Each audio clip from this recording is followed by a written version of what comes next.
And welcome to this week's episode of Diary of a Ghost Hunter with your hosts Anne and Renata. This week we are going to be looking at a new project that we are going to be popping up on YouTube, hopefully this week. We're going to talk about the Maitland jail tours. We're also going to talk about a little issue that we came across with one of the online services that we used and how we had to deal with it. And, yes, is there a disturbance in the field, Renata? There's a big disturbance in the field. You guys are going to have to hang around and find out what that is. Stay with us. Welcome to the Diary of a Ghost Hunter podcast with your frightfully good hosts and paranormal investigators, Anne and Renata. Join the chaos weekly as we tell you what has inspired us, what cases we're investigating, what is driving us round the twist, and the true horror of what goes on in the background of being a ghost hunter. This is a frightfully good production.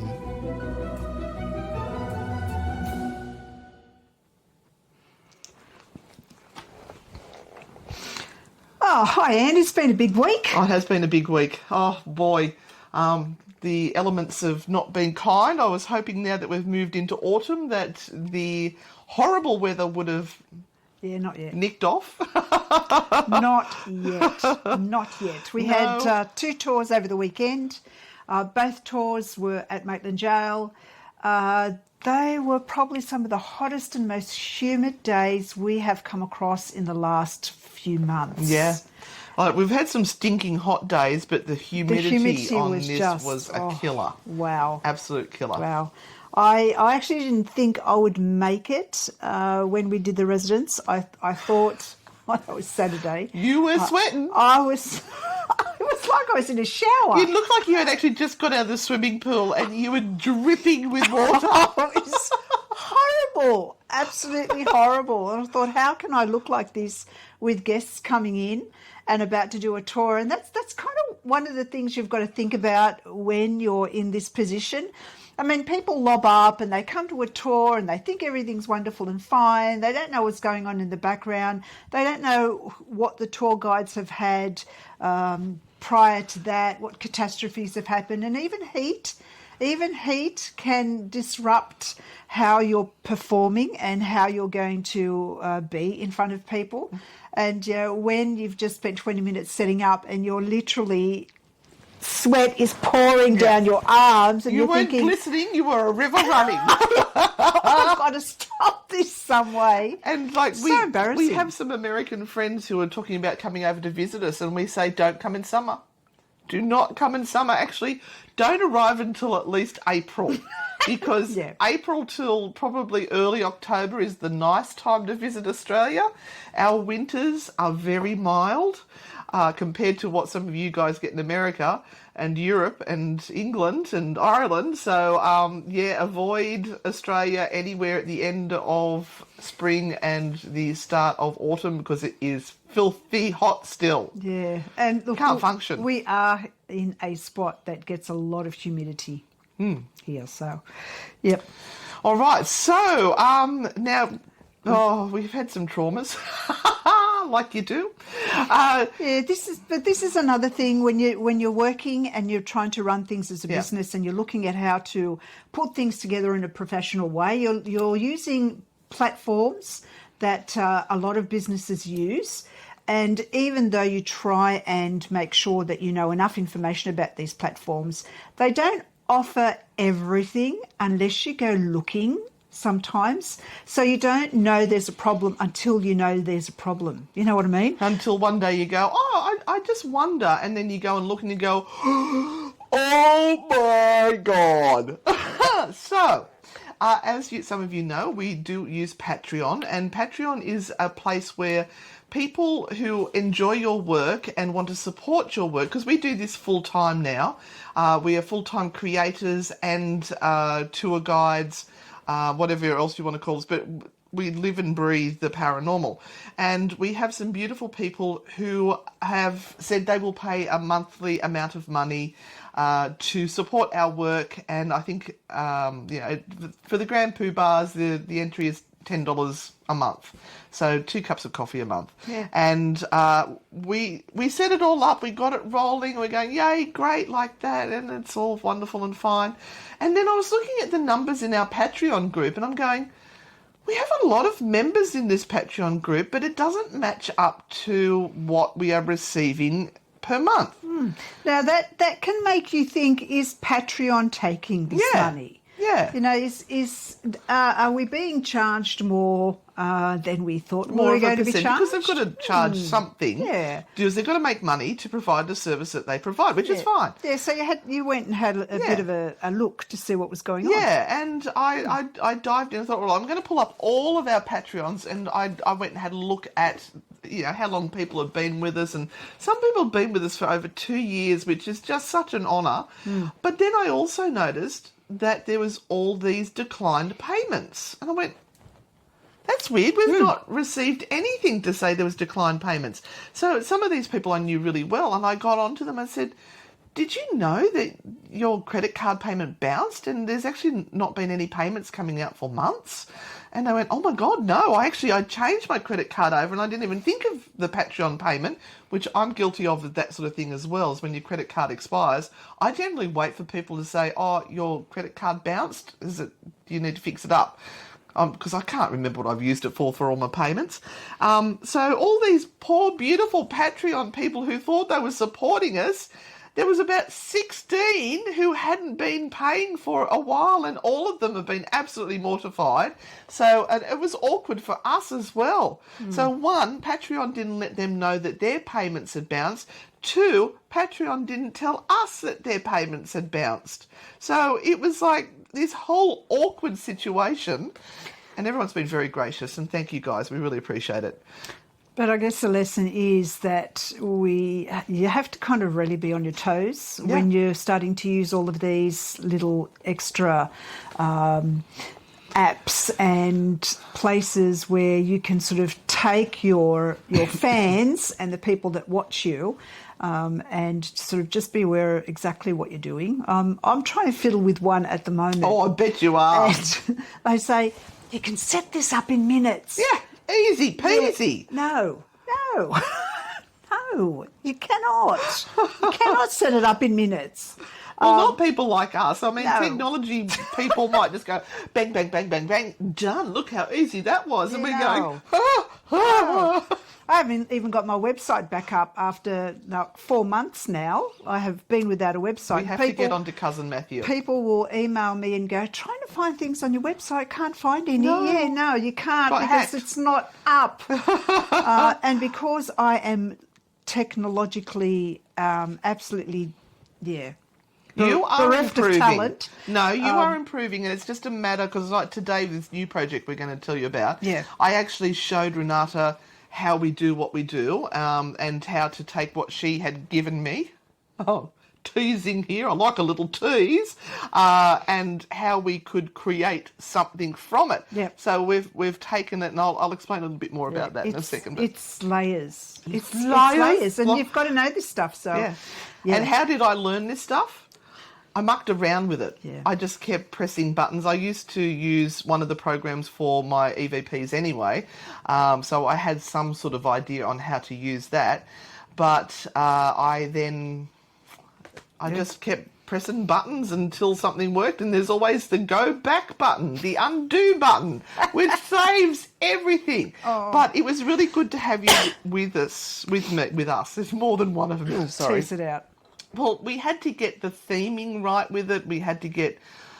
All right, we'll tell you about it now, shall we? And I think what we might do is, for those who are watching this on YouTube, we're going to pop that episode into this episode, just one of them, so you get a first look at it. And please comment below if you've enjoyed it.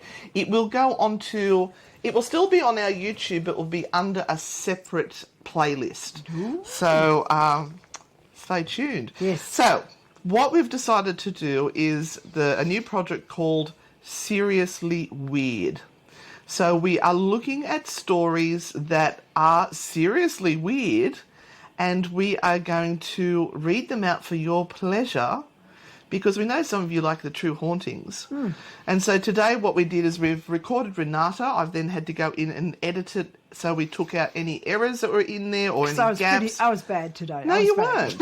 No, you did really well. But it just tidies up the audio that little bit by taking out pauses that are too long or intonation that's not quite right, and it makes it a little bit more schmick. You don't realise when you're listening to some of these podcasts how much editing has gone into it. Yeah, and some of the big podcasters actually use an editor to do their work. So they send them the raw material and they go fix it all up so it sounds like it's perfection. So you're listening to this person and going, wow, it sounds so good. And there's no ums and ahs. How do they do it? Yeah, probably what they sent was like, coughing, sneezing, I stuffed that up, I've got to go back. Do you know there's actually a program that you can buy that recognises where the ums and the ahs and the big pauses are and just automatically takes it out?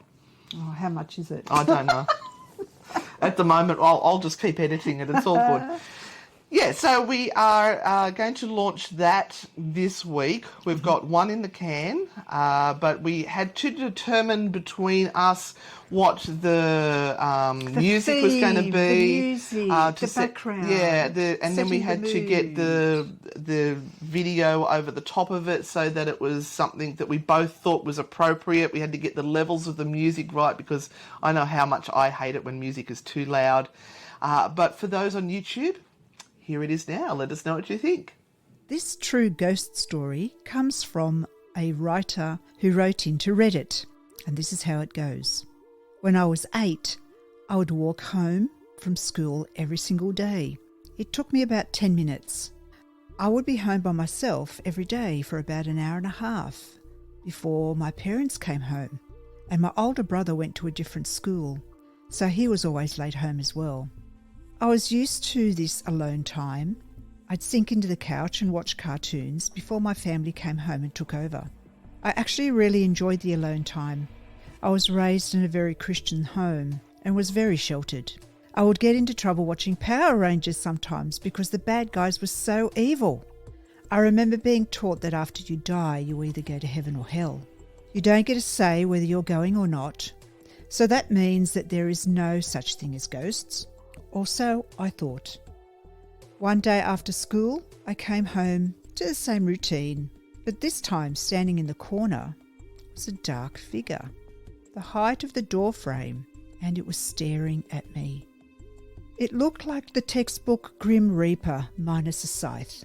It had a long black tattered robe and skeletal features showing. The most disturbing thing was its grin. It looked like a skeleton, but it wore a long grin. Keep in mind, I had never heard of The Nightmare Before Christmas or anything else I could relate to it. Of course, I startled by seeing such a horrific sight, but I literally didn't believe what I was seeing. I remember saying out loud, wow, my imagination is really jacked up. I would just keep calling myself a stupid little kid with a stupid little imagination. It helped me to make sense of what I was seeing, and it made it easier to deal with, because I could see a ghost. But remember, there's no such thing. It had to be my imagination. I saw it every day after that. It would never say a word, but if I looked at it, it would lean its head at me as if to say, I see you too. It always left when my family came home, but I saw this thing every day for 3 months straight. It started to get more aggressive the more comfortable I became. I questioned my sanity every day, just telling myself that it just didn't make sense. I'm seeing a ghost, but how? Because ghosts aren't real. I would say I don't believe in ghosts, but that's what I was taught. But I'm still seeing a ghost. I don't understand anything. And as the days went by, I became more and more scared of it every day. This thing started cutting me off. I would be so uncomfortable that I would go into my room upstairs. It would move slowly, as if underwater, and then quickly zip, as if it teleported onto the stairway, leaning over the staircase, while looking me in the face to block me from going to my room. I was stuck to my little corner of my couch with the smiling skeleton that wanted something from me. The best way I could relate to how it moved was like the ghosts from the movie 13 Ghosts. That was actually pretty spot on. I never told my parents or anyone else what I was seeing. I was afraid my parents wouldn't believe a stupid little kid. And honestly, I was afraid of getting into trouble. My brother would just call me gay and tell everyone to make fun of me. One day I slowly walked home with about 6 inches of snow on the ground. I came home and this thing, like every day, was waiting for me.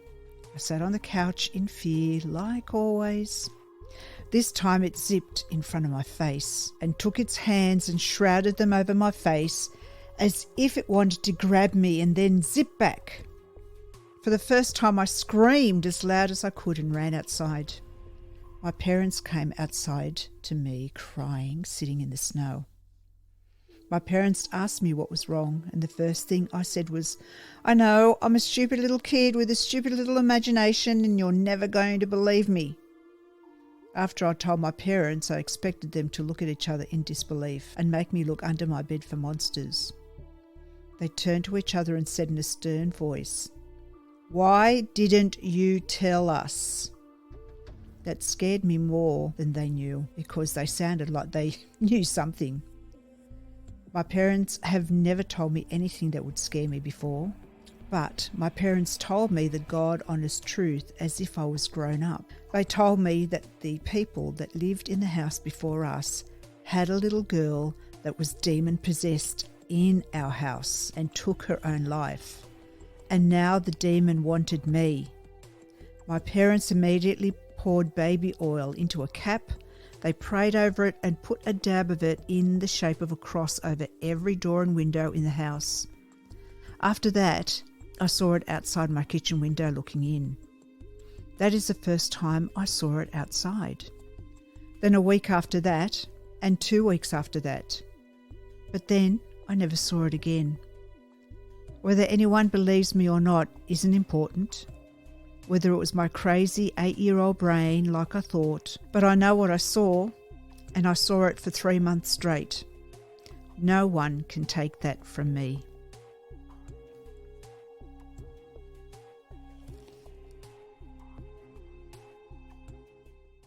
And for those that are listening on the podcast, jump over to our YouTube channel, Anne and Renata, Frightfully Good, Ghost Grannies, and check it out for us. Make sure you also give us a thumbs up and don't forget to subscribe to the channel. So we're really excited about that. We're hoping to get a couple of these out a week. Yeah, a week. They're only little, and it didn't take us that long to edit it up and throw it together, considering it was our first time. Mm-hmm. So, yeah, it was fun. Now, what else is there, Renata? Well, the last thing... Oh, jeez. Past a bedtime. Sorry. No, we did this tour last night and we were wrecked this morning, physically wrecked. My butt cheeks were sore. I don't know what went on in that tour last night, but I had sore butt cheeks. I don't know. I wasn't in the same room as you. I think I must have been squatting down or clenching or something. I don't know. But yes, if you have been an avid follower of some very well-known paranormal shows, oh yes, then you will know that there is a little bit of a kerfuffle going on just behind the scenes, because a lot of people have shifted, moved around, changed, or let go of different programs, and there is a little bit of an undertone that all is not well in the paranormal field. That truths may be coming out. Truths may be coming out because there is something called a NDA that is now expiring for people. Now, can you explain what an NDA is, Anne? Okay, I've had to sign a few in my life. It is where you are involved in a project where you cannot tell anyone the information that goes on behind the scenes or the storyline. So I have auditioned for TV series where the script that I have used for the audition gives away some of the storyline, and it would ruin it for the people, and your name would be mud forevermore in the acting field if you revealed these secrets. So an NDA is a non-disclosure agreement. Yep. So you sign it saying, I will not mention anything that goes on in regards to this project, and then they'll put down a period of time. So it might be for 30 days or until that episode airs, or 5 years, or whatever it is. So I believe that when they were doing some of the ghost hunting TV shows, there were some of these non-disclosure agreements that were signed by people who were told, you cannot tell anyone what goes on in the background of these TV shows, or we will sue you to an inch of your life. Now, tell us, Renata. Well, apparently some of those non-disclosure agreements are now lapsing, and people are starting to get on TikTok. It seems to be going off on TikTok. Doesn't seem to be going off anywhere else, but it's on TikTok, and people are coming through and are starting to murmur and create rumours. So I'm not quite sure, because I had a bit of a look at it. I've never really been interested in all of this stuff, but I thought, one of the things that surprises me is it's the men. It's the men that are doing it, not the women. So you kind of always assume that it's the women that are going to be stabbing each other in the back. This is the men. And so that's really interesting. And they're kind of just putting in little bits and pieces of information at the moment to kind of teasing, titillate you. Oh, nothing like a good titillating. And it all started with Nick Groff. Okay, Nick Groff was the one that came on and said, I've been hanging on to information for so long, I'm ready to disclose it now. Remember when he just left Ghost Adventures all of a sudden, and nobody knew what had gone down, and it was this sort of very polite, well, we've just decided to go our separate ways and we're all friends. But it's obvious they weren't, but nobody was saying a thing. That's because they'd all signed non-disclosure agreements. Yes.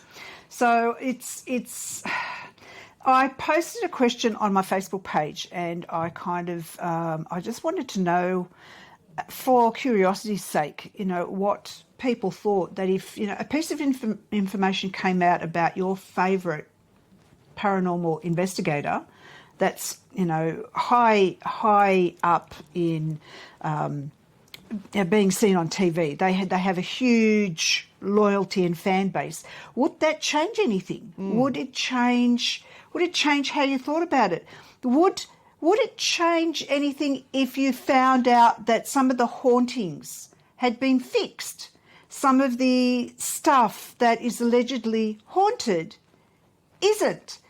Does that change how you think about things? Because these are some of the things that are being alluded to at the moment, and it's going to be quite interesting how this all proceeds. I guess you're going to have a look for yourselves if it is something that you're interested in. Have a look. If it's just somebody saying something about something, you don't know whether it's true or not. But if it's in writing and people have signed it.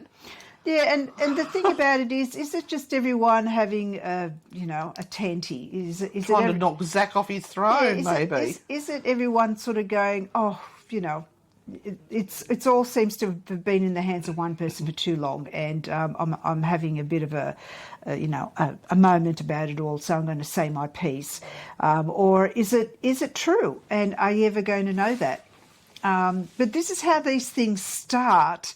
And it's interesting to see that this isn't something that is just amongst the small groups, because, everyone talks about paranormal unity, but that kind of doesn't happen. It honestly doesn't. No, it doesn't. Everyone's out to get their little bit of turf. They're and pissing that's on it. their patch. Yeah, but it's now happening in those places that we would assume that we're supposed to look up to and admire. We're supposed to admire these people that are how many times have we've been told that we should watch Ghost Adventures to get some tips and learn how to do it properly? Absolutely, because, if we don't get a ghost in something that we've recorded, then we're rubbish. Yep. Paranormal investigators. And we have stuck to our truth for years now.